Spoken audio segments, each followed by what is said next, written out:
the host of Aaron's Hour, Aaron Phillips. Hey, good morning, everybody. Welcome to another edition of Aaron's Hour with Aaron Phillips, coast to coast, come to you from Virginia Beach, Virginia. And it's a good thing my name is Aaron Phillips, because otherwise the title of the show would really not make sense. Anyway, thank you for joining me on this beautiful Saturday, for making me part of your day. I know we've got plans. We got holidays coming up in a couple of weeks between Passover and Easter and all sorts of things that everybody's getting ready for. But again, I thank you for taking time with me on this March 21st, beautiful day across the country.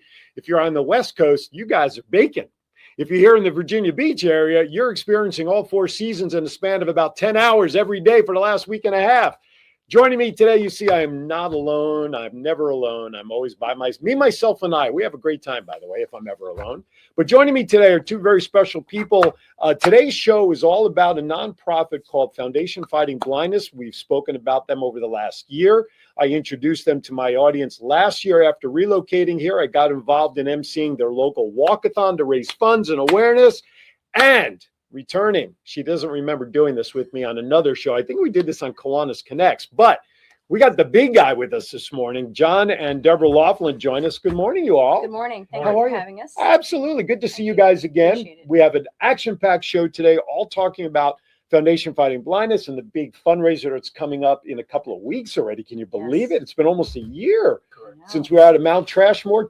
This year's event is located down at the waterfront, which will 17th Street Park. Yeah, we'll talk about more in detail in a little bit. Right. We also have Lauren Meltzer. She'll be joining us via Video Connect from the Baltimore area, where she resides, up in Maryland, somewhere up there. She'll be joining us via video to talking about the event, as well as some of the, for those of you who love statistics and medical terms and all sorts of stuff, she'll deliver all that to us as well. And then we'll spend some time with Deborah and John. Talk about, real quickly, introduce the eye disease issue that you are currently fighting as well. And then I just want everybody to kind of have an idea as to what you're working with. I have an inherited retinal disease called cone rod dystrophy. Gotcha. It is a genetic mutation in the PROM1, PROM1 gene, and it so far has gone 4 generations that we know of. Wow. My grandmother, my mother, my sister. Okay. And yourself, right? And my niece. Oh, well, your niece has it too. We all have it. So wow. And we'll talk about that a little more. And John is here because he's going to kind of give us the perspective of being a supportive spouse of someone that has the retinal issues, right? That's correct. All right. Life changes when her life changes. Normal is a whole new definition, isn't that's it? True. Right on. It is time for one of my favorite parts of the show, where I get to share some good news, good highlights, and lots of casino winnings and lottery winnings here in Virginia Beach as well. Vegas Unwrapped 2.0. Take it away, John.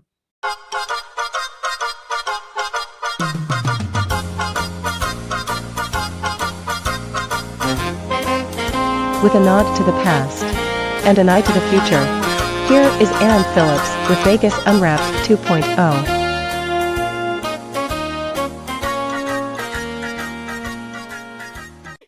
All right, we'll go right into it. So here are some news and headlines that I love sharing. So the first one, a $1,000 cash in a flash lottery ticket leaves Virginia man asking, is this ticket real? Ooh. Okay. Like Wouldn't that be nice if at first you don't succeed? A Virginia lottery player thought his luck had run out after his first scratcher that he purchased was empty, had nothing. Then he tried again. Roanoke resident Ramon Esparza is celebrating a 6-figure jackpot after his second cash in a flash ticket turned out to be a $100,000 winner, according to lottery officials. Nice. Even after double and triple checking the ticket, Mr. Esparza still couldn't believe his luck. Quote, is this ticket real? He questioned. It feels like a dream. Well, it was. He purchased the winning ticket at Easy Mart on West 4th Street in Salem and said he plans to share the winnings with his family.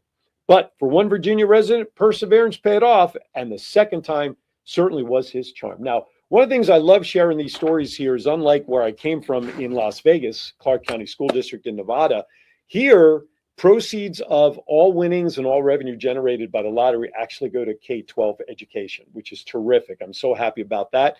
Unfortunately, back in Las Vegas, the casino has their hands in every penny. They don't even want to let rip-off tickets and stuff go to the revenue stream. Okay, let's talk about some more winnings. An anonymous Virginia man, also another one, celebrated a life-changing win after scratching a ticket inside a convenience store and realizing he just hit big.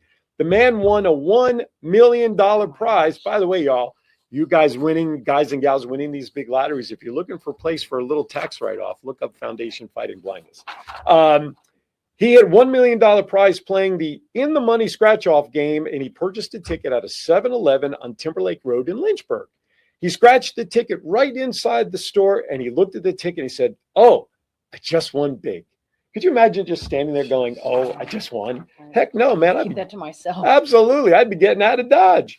He had the option to receive the full prize in annual payments over 30 years or take a one-time cash payout of $476,000 before taxes.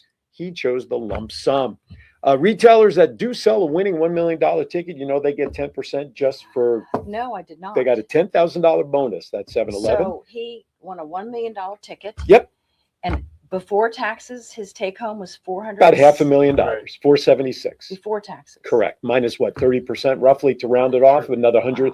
So out of $1 million prize, if you take 28% off the 476, we're looking at about what, 300,000 as a take home? Not bad. Yikes. Not bad Well, for. No, because you're all excited you won $1 million.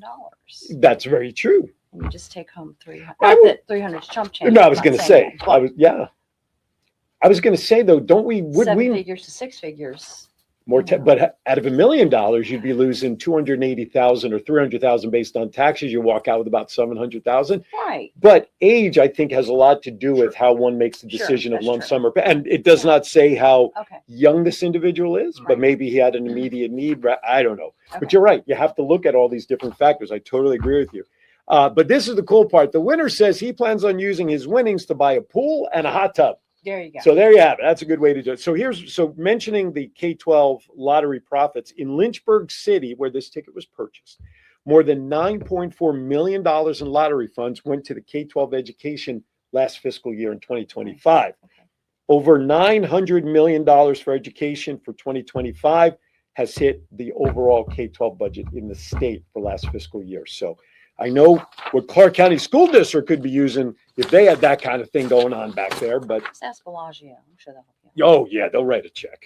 Absolutely. All right, let's see. Here's another $100,000 Powerball ticket. That's another one, the big Powerball ticket. Yeah. Another ticket was won for $100,000 this past Monday, right before St. Patrick's Day. The power play multiplier was 2 times, so the estimated jackpot for the drawing was $89 million with a cash value of approximately $41. While no full jackpot winner was immediately reported, the Virginia ticket did match 4 of the 5 white ball numbers, earning a $50,000 prize, but it doubled because it had the 2-time multiplier to $100,000. Officials have not yet announced where in Virginia the winning ticket was purchased. The winner must claim the prize with the time frame established by the Virginia We Lottery. have that ticket. Yeah, did you check your clothes pockets and everything, right? Now, what's interesting about that winner before who won the $1 million, as part of the lottery, if you win a prize that's $1 million or more, they will not publicize your name. You could be announced as anonymous. So that's why we don't know the name of that winner. That's how Oh. I would keep it. Absolutely. Hi, my name is Mr. Anonymous. Okay. And I come from parts unknown. Okay. Although I'll find how many relatives I really do have who do You know will me, right? find, that's Exactly. yes. All right, let's switch gears for those of you who like to party. How about block parties? You guys I like like block parties? Sure. Well, I got a few for you down in Norfolk because All they're right. starting. So now in Vegas, they have this. It's called First Fridays in the Arts District, where the first Friday of every month for like spring, summer, and fall before the weather really Okay. turns. So here, First Fridays are returning to downtown Norfolk. The events will be held on Granby Street and at the TCC Plaza from 5 p.m. until 8:30. We know where that's at. You know where that is? Mhm. All right, that's good. I have no clue. I'm still learning where things are in this town. All right. The series will run the first Fridays in April, May, August, and September. They skip June and July because it is the heat of the month out. The month. It's very warm out here August during is those pretty months. steamy. Yeah, that's true. But I guess they feel it's good enough to swelter everybody. Well, it's- The gatherings are free, which is great, and open to the public, and will feature live music and local vendors in the heart of the city. Now, the season will begin April 3rd with performances by DJ B of Fresh Radio and Kilo Soul and Friends. Then May 1st, feature music will be from Perloid and Nothing, Nowhere, Now Here. Love these names.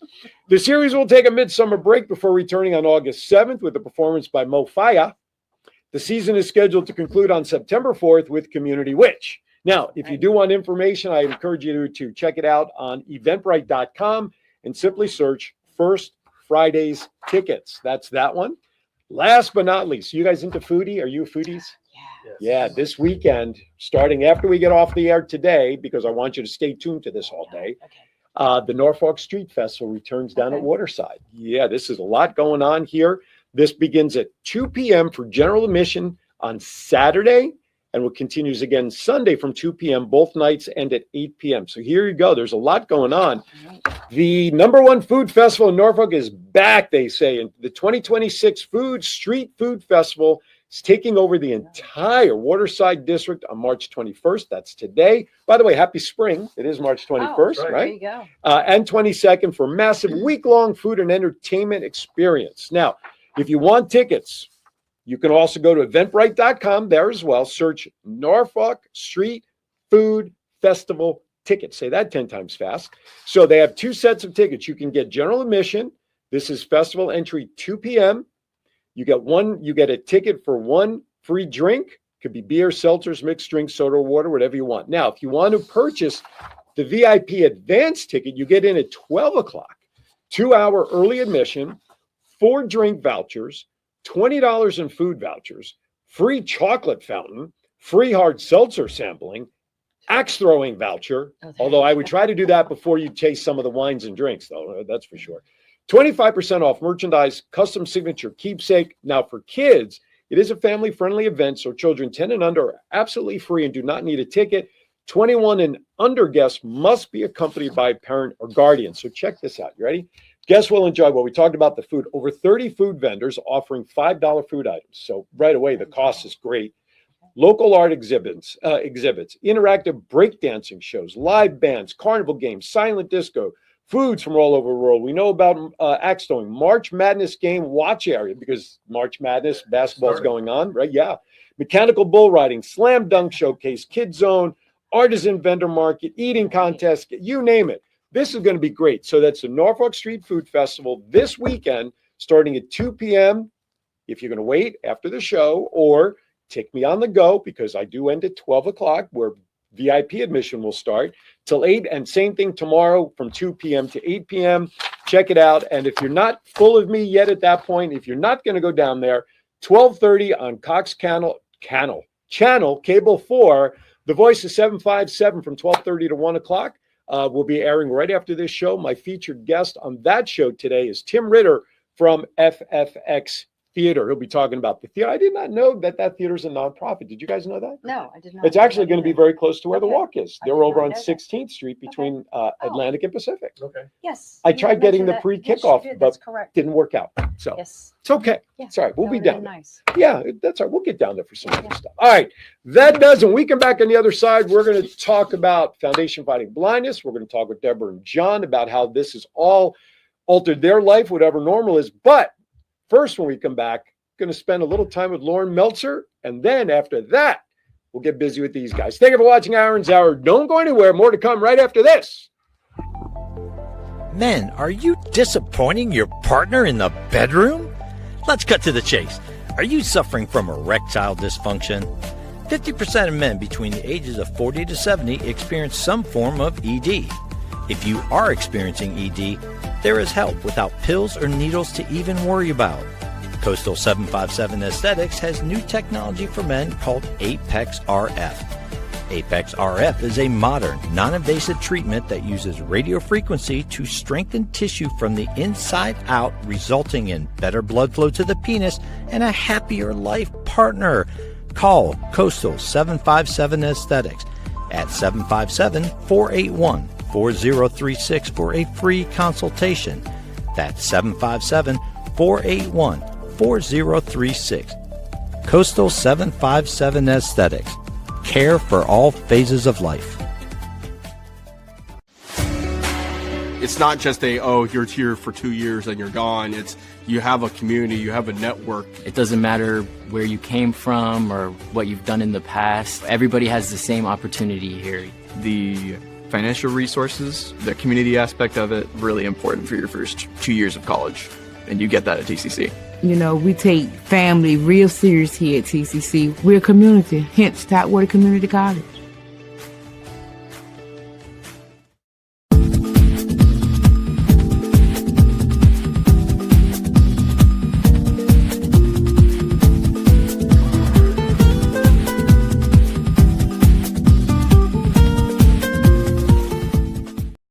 Love and Little Donuts originated in Pittsburgh 15 years ago. Now you can enjoy these little cake donuts right here in Virginia Beach, located at 2105 Princess Anne Road. We have over 60 different toppings to choose from in quantities of 2, 6, 12, and 36. We can take care of any catering needs, such as weddings, business meetings, or Super Bowl party. Call us at 757-301-3564 and let us know what donuts will make your event even groovier. All right, everybody, welcome back to Aaron's Hour with Aaron Phillips. Thank you for making us, as always, part of your side. I greatly appreciate it. All right, listen, I've already set the stage that I have some wonderful people from an organization that I got involved with, well, just about a year ago or so at this time, Foundation Fighting Blindness. I got introduced to them by someone who lives in my community as a member of my civic league. We started talking at a social. Next thing I know, I'm getting to learn more about this organization. Joining me, as you see, in her Hollywood squares, I like to call these type of interviews, Miss Lauren Meltzer. She is a community manager for the Mid-Atlantic chapters of the Foundation Fighting Blindness, which means Hampton Roads, Baltimore, and D.C. Lauren Meltzer joins us here. And I'm proud to say Lauren is a dear friend of mine. Over the course of time, we've grown very close, commiserating about a lot of things in life. Lauren, how are you, my friend? I'm doing good. Thank you, Aaron. Thanks for having me today. Always. Listen, talking about the Foundation Fighting Blindness, I always enjoy learning about the future. You know, we had a kickoff event not too long ago here in Chesapeake at one of the, well, let's give credit where credit is due, Greenbrier Country Club, and Dorothy and crew out there. You had a great kickoff event. We got to hear some updates. There's some wonderful, exciting news, which we'll get to in a moment. But for those who do not know what the Foundation Fighting Blindness is, or as I like to call it, FFB for short, let's give a little background about the organization, what it is, what they focus on, and what the mission is. That sounds great. Thanks for asking. That's a great question. So the Foundation Fighting Blindness is the driving force behind research to develop treatments, preventions, and cures for blinding diseases. We were founded a little over 50 years ago, 1971, originally as the Retinitis Pigmentosa Foundation, focusing solely on retinitis pigmentosa, but now we are the Foundation Fighting Blindness, and we focus on the entire spectrum of, they're called inherited retinal diseases, or IRDs, which I'm used interchangeably, which cover retinitis pigmentosa, Usher syndrome, Stargardt disease, Leber congenital amaurosis, age-related macular degeneration, the entire spectrum. I'm so glad you're saying all those medical terms, because I'd be tripping all over them. It's a good thing we have Dr. Foytik and Deborah coming on in a little bit as well, who will kind of dive into a lot of that stuff. And I think what tends to happen is, you know, I think a lot of people in a general sense, I mean, you just mentioned a lot of medical terms, but I know. Let's simplify a scenario. I mean, we talk about people who have diabetes, right? And we know that there's some eye issues that correlate to diabetes. And I know that's sort of like glaucoma and things like that, but vision is something that we don't often hear a lot about, getting support within communities in the medical field and researching it. And so here we have an opportunity to really explode. And it's been, like you said, for 50 years, the foundation's been there. This is a lot more common, I think, than most people realize, is having some of these visual issues. Yeah. So there are different challenges that people have that cause blindness, like glaucoma, like cataracts, a detached retina from an injury. We actually focus on very rare conditions of the retina. They are specifically inherited conditions, so they are passed down in familial lines. For some statistics, they're very rare. They are 1 in 33 people in the U.S., or about 1 in 53 internationally as well. Historically, from, again, a foundation perspective, there are diseases that haven't received the same level of, attention, so to speak, that other more common diseases have received, which is why the foundation exists. Of course, all diseases, all problems deserve equal attention, right? So not saying we deserve more or anything like that, but they're equally as important. So I guess if you don't mind me sharing a little bit about what we've done over the past 50 years or so. So absolutely. For just perspective, we have over 40 clinical centers, laboratories, across the U.S. and internationally. From a monetary perspective, since we're founded in 1971, we've raised over $996 million, which has gone directly toward retinal research or public health education about retinal diseases. With the dollars that we raise, we fund early stage research. We support scientists and kind of help move the needle with these discoveries towards clinical trials and ultimately treatments for patients with inherited retinal diseases. To date, we've identified over 330 genes that are linked to inherited retinal diseases and have over 60 clinical trials underway for IRDs, inherited retinal diseases, and dry AMD. So, we are dedicated specifically to focus on these diseases. Yeah, absolutely. I mean, it's interesting that the rare diseases is where the interest is, because that is such a niche versus the commonality. Yeah. And it's important that somebody out there is raising awareness, and that's what the foundation's done for 50 years, right? Correct. That's correct. I think from the perspective of outside of the science piece, which of course is very important, it is when we were first founded, people were hearing when they would go to the doctors and they heard that they had this, whatever their specific IRD is, that there's nothing that could be done, which is a very hard thing to hear when you have, you've received notice that you are likely going to lose your vision or go fully blind at some point in the future, right? Right. We work as a foundation, especially at the local chapter level, to bring together these individuals and families so that they have that community feel through events, through educational programs, local chapters. You can connect with others. You can share your experiences. We have a very wide array across the country of resources that benefit individuals with low vision and blindness, not just IRDs. Again, if you have low vision for whatever your reason, if it's cataracts or glaucoma, let's say, or albinism, not just IRDs, we have resources that can support you. We are a community at the heart of the chapter level. Well, and I think that's important that you just said that, because, people sometimes just don't know where to turn, right? Yep. It's the old saying, we don't know what we don't know. And to know that there are resources out there. And a great example was I had guests on a number of months ago where color blindness was an issue for the folks. We were talking about their nonprofit. And I connected them with you because I just didn't know if there would be something that FFB could do to help their situation. But at least it was a resource. It was somebody that I could direct them to say, okay, here's some additional direction and support that maybe could direct for even more support. And at least it provides a resource. And I think that's very important to build in any level of community, is letting people know that there's resources, whether they can help directly or not, at least they can point people in the right direction. Yep. Right? Yep, that's exactly it. So let's bring it a little closer to home, because the numbers you shared are obviously big numbers across the country, statistic wise. But we talked about that you specifically, you're responsible for the quote unquote Mid-Atlantic chapters of FFB. And I know that's a lot. That's a lot of awareness, a lot of promotion, a lot of marketing to build that. So let's talk about generally what your responsibility is for trying to build that brand recognition of FFB and what it does. What kind of things do you do to do that for FFB? Great question. So we have locally in each chapter that I run, we have a number of events each year, one of them being our Vision Walk fundraiser. And then we also have 2 educational events that we hold in person where we bring resources in. We make some sort of let's say group discussion, interaction. There's networking opportunities. It just brings together the group around their vision loss from as a whole. We also hold webinars throughout the year, depending on the topic. We just had one for along the East Coast with, I'll just put another plug in here for the Blind Kitchen out in Portland.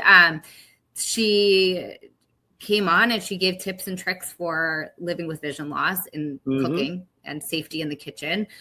So that was also wonderful. From, again, if we're kind of backtracking, not out of the, let's say, local market, right? But another thing that we have that enables me to work closer with my constituents throughout each chapter is are two programs. One, a My Retina Tracker program, which enables an individual to go to a specific doctors who can order their labs to do no-cost comprehensive genetic testing, which kind of sheds light on their specific, let's say, familial line, what their actual disease is, what their gene is that's affected.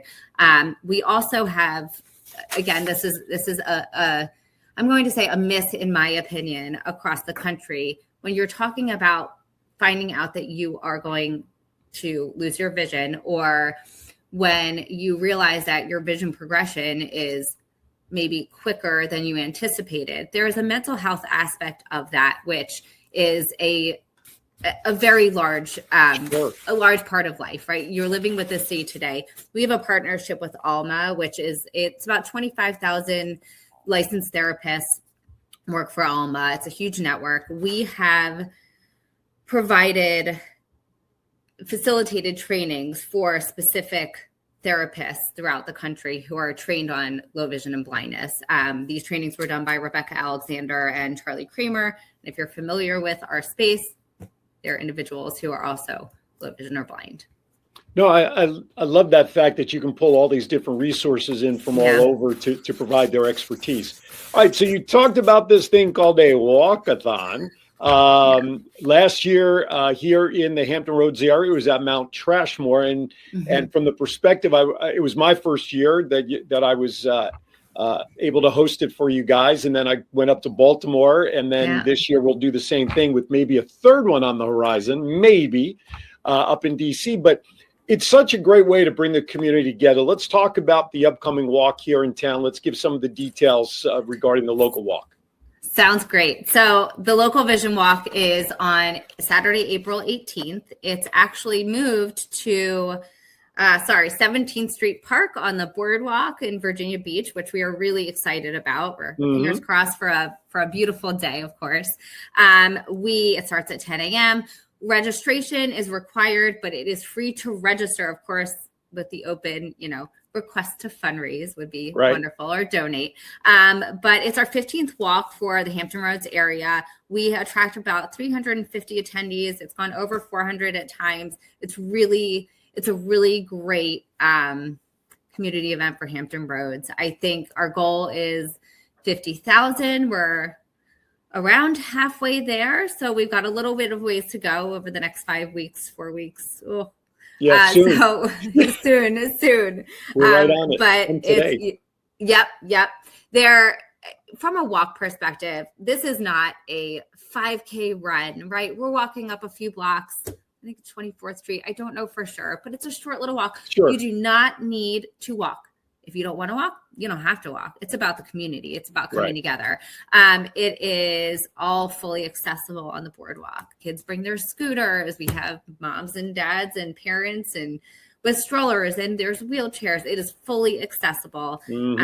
We have food. We have a lovely MC, Mr. Aaron. We have a DJ. We have a little bit of a program. We're going to kick it off, I think, with some Zumba, just for fun. You also have some really vendors. Nice time. Are you going to have vendors there also? Last year, Trader Joe's was there. You had the Lions there for their eye stuff. So who's going to be there this year? This year we have, and I do not want to get this wrong, I'm so sorry. We have the Lions will be there. We have our, WHRO is going to be joining us. We have Access Virginia, which has not been there in the past, and I'm really thrilled that they're coming as well. But I know them. I know Access Virginia. Great. I met with them a few months ago. Great people. They are wonderful. Lois, she's phenomenal. Yep. They will be there. The DBVI, the Department of Blind and Visually Impaired in Norfolk, they will be there as well. We also have new this year is the Children's Eye Foundation, All Children See. They'll be there as well. And then we also have Virginia Eye Foundation. Right on. And this is a great opportunity, just to learn more about those who support this community for rare eye diseases. And as much as I practice this, the retinitis pigmentosa macular degeneration, Can I buy a vowel, please, there, Pat? I know.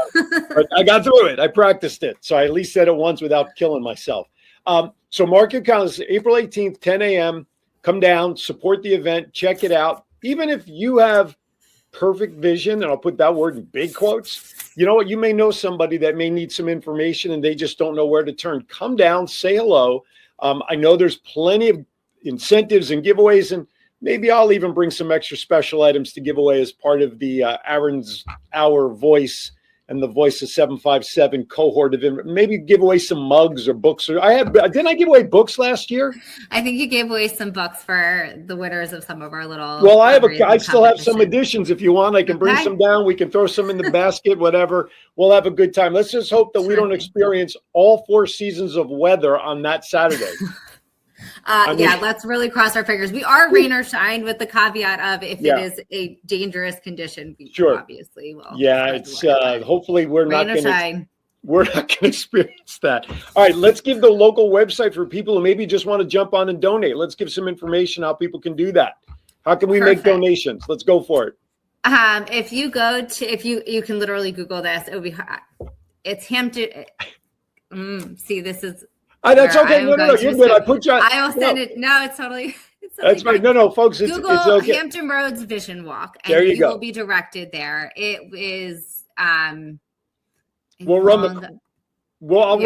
get the crawl on the bottom. I'll have John put the crawl on there so everybody has it. So okay. not a worry. Thank you. I'll send that over to you. No worries. All right. Listen, that does it. We're up against our next break, folks, because when we come back on the other side, I'm going to have Deborah Laughlin and Dr. Val Foytik from the local area who are embedded in the local Foundation Fighting Blindness chapter here in the Hampton Roads area as you can get.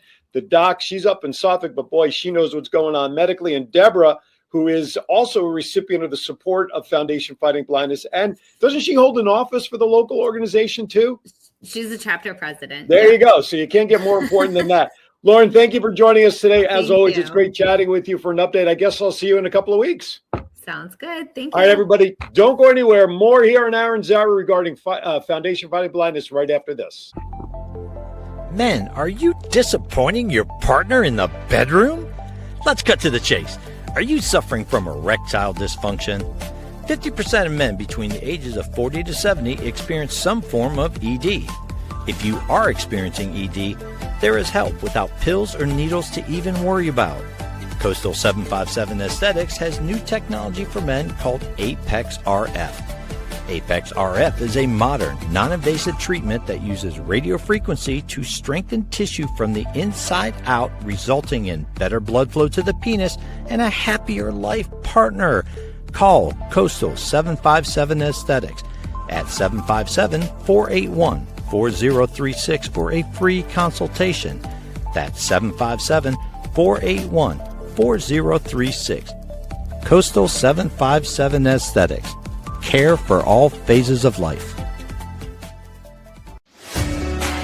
It's not just you're here for 2 years and you're gone. It's you have a community, you have a network. It doesn't matter where you came from or what you've done in the past. Everybody has the same opportunity here. The financial resources, the community aspect of it, really important for your first 2 years of college. And you get that at TCC. You know, we take family real serious here at TCC. We're a community, hence Tidewater Community College.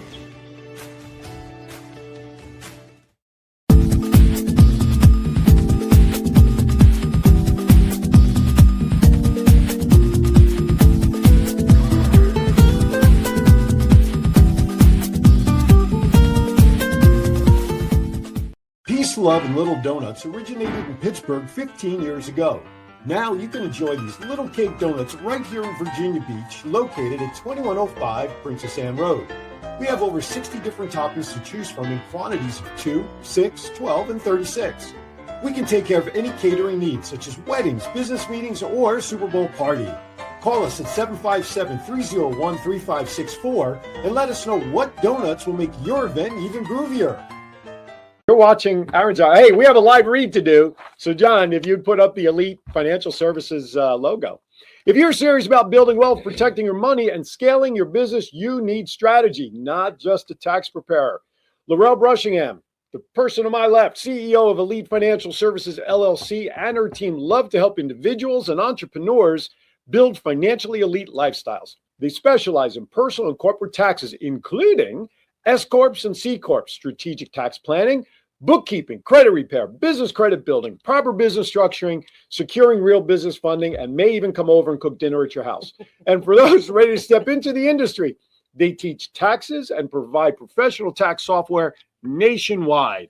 To meet with Elite, call 757-717-2411. That's 757-717-2411. At Elite Financial Services, we don't just file taxes, we build financial power.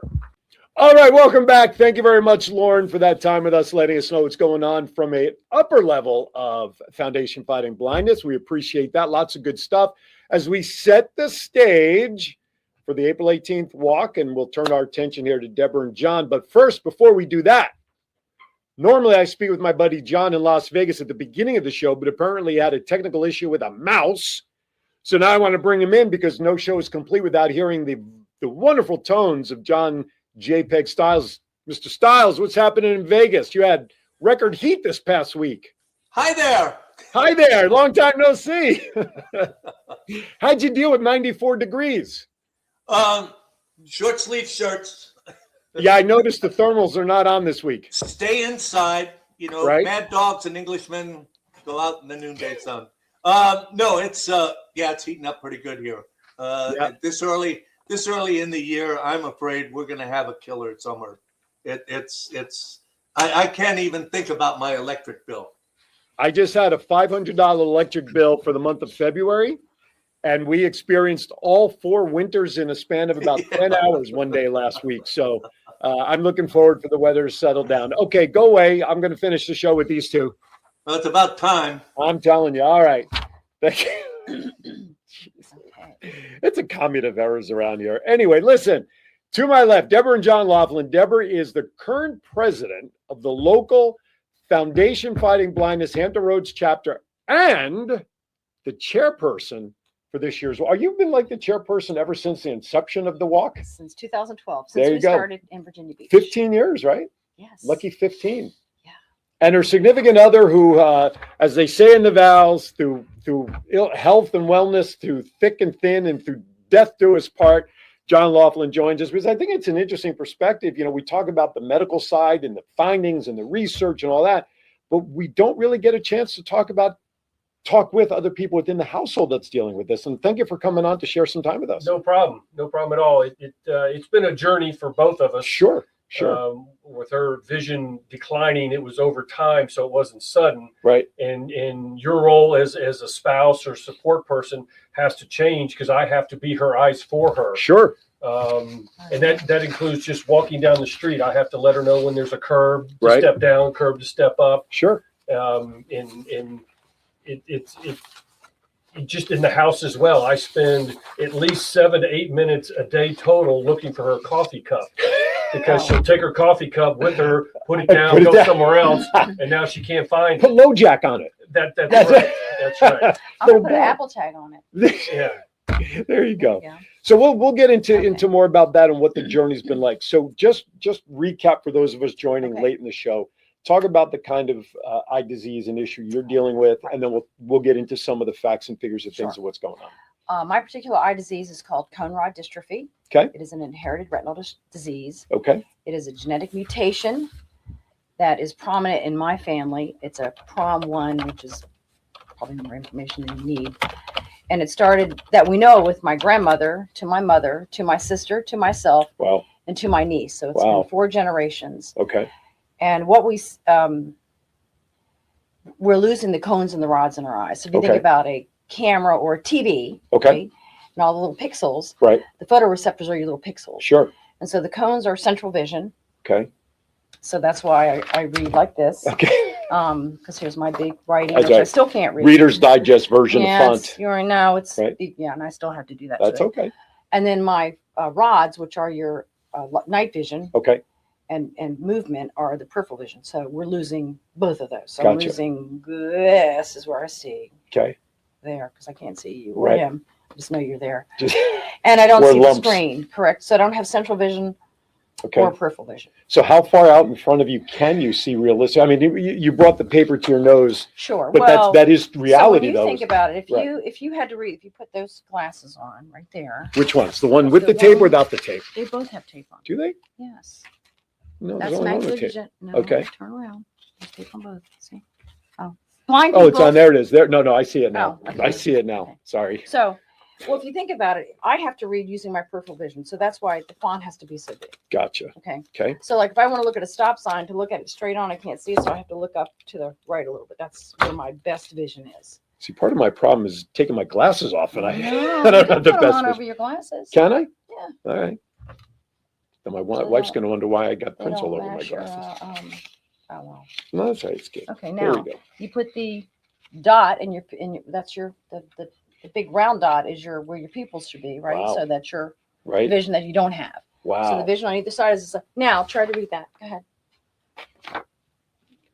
Wow. Yeah, you got to get it in that zone Right, to try to read correct, it. yeah. Holy cannolis. Take me to your leader. Holy cow. That's ridiculous. So that's why Wow. you'll see me. Me and my sister always have these little magnifying glasses, Sure. and we're always reading like this. So Okay. I got involved with the Foundation Fighting Blindness after I had to retire from my job that I loved. Right. And it was, it was a devastating time for me to lose your independence, to lose your livelihood that Mhm. doesn't necessarily define who you are, but it's a big part of who Right. you are. Sure.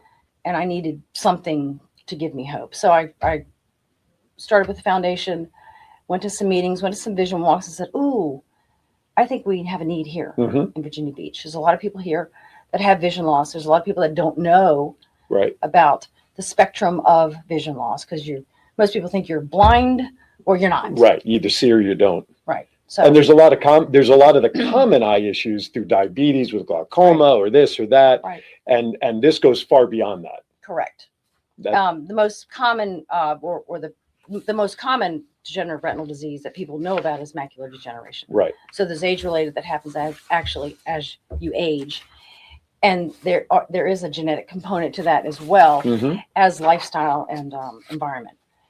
And then there's macular degeneration juvenile onset, which is Stargard's. Okay. So there's a huge spectrum of inherited retinal diseases. I just have one that falls under the umbrella of retinitis pigmentosa. Mhm. Gotcha.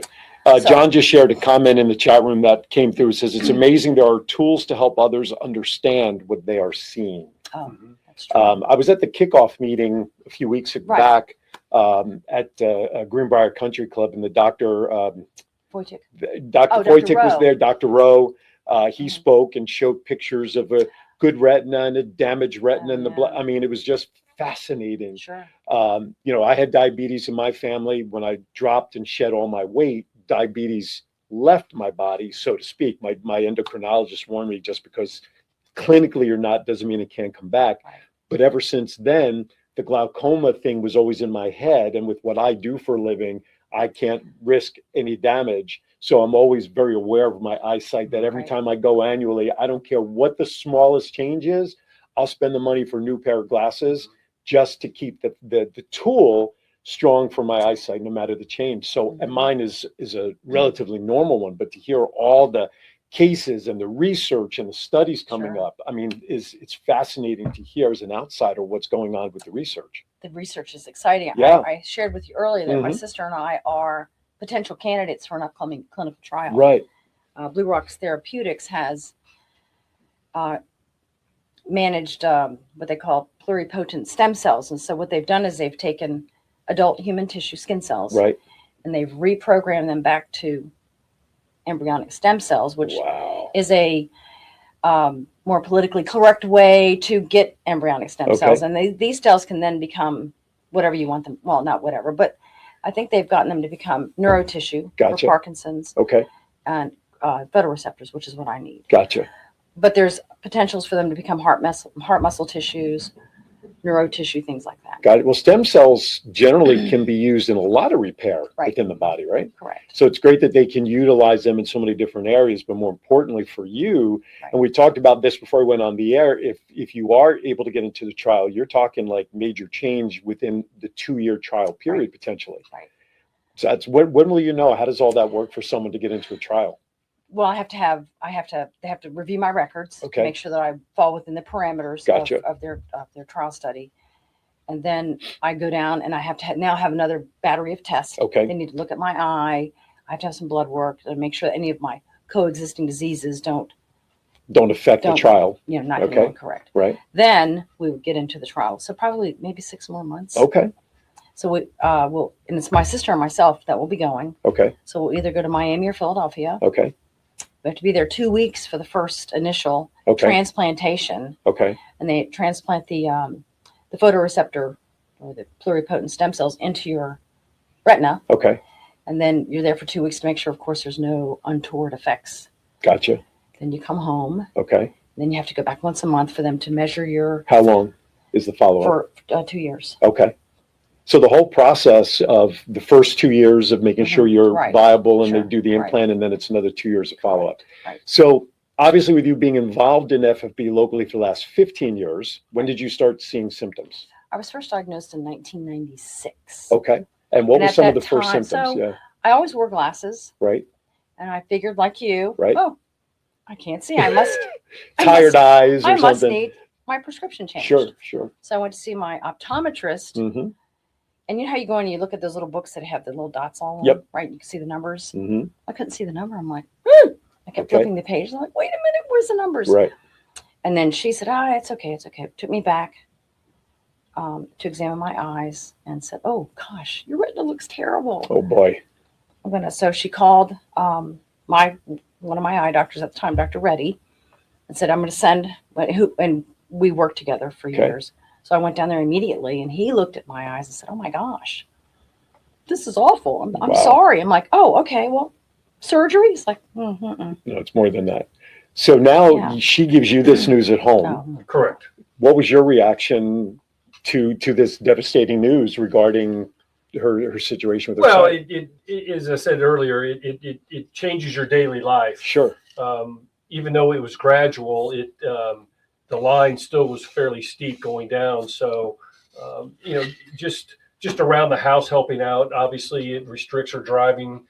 But then, I think about it a lot. And when she was a nurse anesthetist prior, during the case, she was helping one person at a time. Right. And now that she is in the situation she's in now, but with her being basically a vision expert and through FFB and raising the money for retinal research, she's helping thousands of people at a time. Right. And I'm part of that journey to be able Sure. to allow her to do that by helping her in her daily life that is behind the scenes, finding her coffee cup, trying to get the dogs out of the way so she doesn't trip over. Right. Never leave the dishwasher door open Right. because she can't see those things. Right. So I have to be one step ahead of her Okay. to try to, make it easier for her to then, Sure. put out the help that she can. There's a joke in there about leaving the toilet seat up, but I'll just let that go. But anyway, I digress Thank terribly right there. Okay, so let's talk about the medical side of this. Now, you're talking from your knowledge and experience, but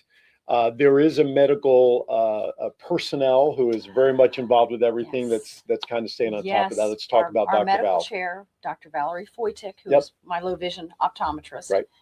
And I've known Valerie for too long. Unfortunately. Not only because of my Because- vision. right. She's a wonderful person and Yeah. was supposed to be here today, but sadly is Yeah, is a little under the unwell. weather. Yes.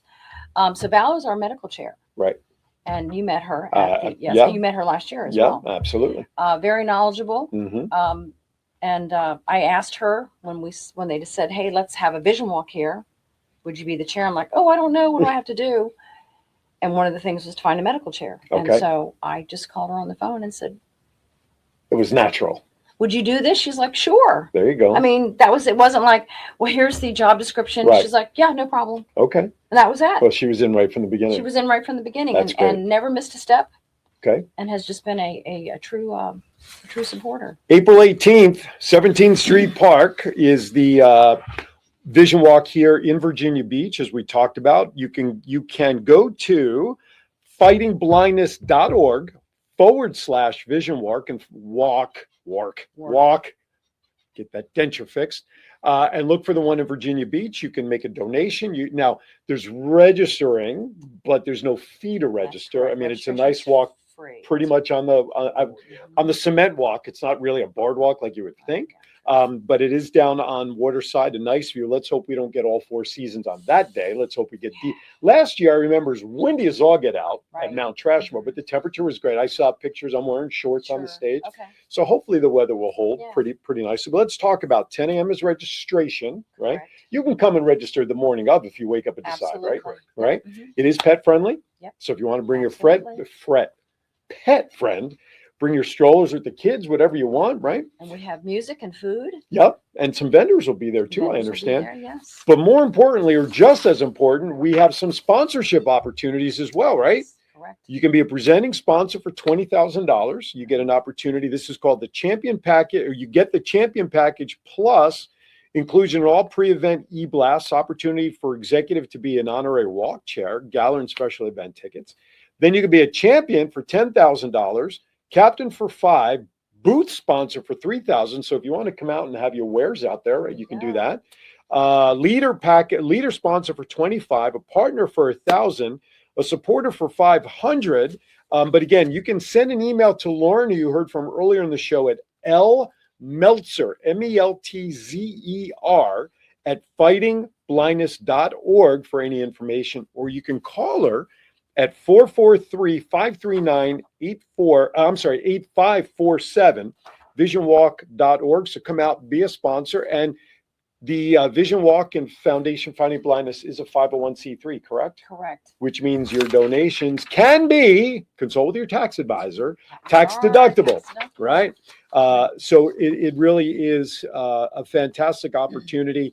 Whether you are affected by some sort of vision issue, or if you know somebody that is, even if you don't, support others, because from what I recall, correct me if I'm wrong, if you recall this, tens of millions of dollars, I want to say something like $50 million over the lifetime of the organization has been raised to go towards research. I mean, it's a huge number. It's a huge number. I want to say, for some reason, 50 is like the smallest amount I recall. $900 million. That's what I said. 900, almost $1 billion. $951 million.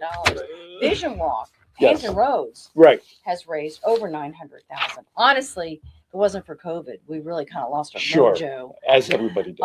We would have made over $1 million. Right on, right on. Now, Yes, the we goal I know for this Vision Walk is 50,000. And in talking with Lauren, which we talked about earlier, so I'm recapping this for those just joining us, we're just about at about 50% goal reached so far with about a month to go. So please, we don't care if it's $5, $50, whatever you want to do, come down, drop it off, go online. Like I said, what I wish I had this ahead of time, because then we could pop the QR code and people could donate right as well. But I'll send it off to John. Maybe we can get it up there in post-production so people can just scan the QR code. Again, fightingblindness.org/vision walk would be great to do that. And yeah, I mean, it's a great time. I'll be out there emceeing it. If you're not in this area, but you're watching up in Baltimore in the DC area, I will be up there for the Baltimore event. I was up there last year, which was a lot of fun as well. And then rumor has it, maybe possibly there's a small chance you may see me up there in DC helping out up at that event. We'll find out next week when Lauren lets me know. So that might be a good getaway for me and the wife. So I'm hoping we can actually do that for a couple of days to get up there. Yeah, from what I heard, it's on a whole different scale. It is. So Before I had my walk here, I used to go up to the DC. oh, all okay, the time. to kind of see. Okay, Yeah, gotcha. It was nice. Yeah. it was Kind of learn actually from what they fun, do up yeah. there. Mhm. Excellent. All It's right. a very different vibe than here. If we have people watching right now, I want you to make Yes. a personal plea direct. If people out there are having symptoms with their eyesight, they don't know what's going on or whatever, give them some advice, some encouragement where they should go for some Absolutely. support. So if you or someone in your family is having vision issues, obviously go see your eye care provider. Absolutely. First and foremost. Do not despair. There is all kinds of research on the horizon. And, you know, the exciting part today is that they are restoring vision. Mm-hmm. This clinical trial that I may be part of has a real potential to restore a lot of my vision. Right. So I know it's devastating. It was devastating for me, but however long I've dealt with it now, 20 years, gosh, since I was diagnosed. Yeah, 20 years.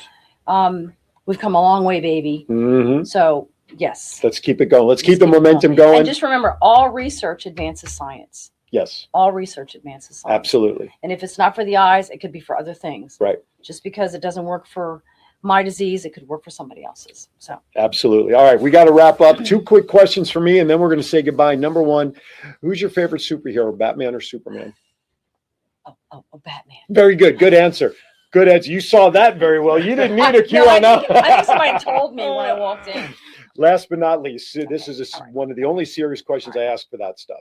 When the day comes, and it's going to be so far down the line, it's not even funny, but you're standing at the pearly gates, and the maitre d' is there to greet you in.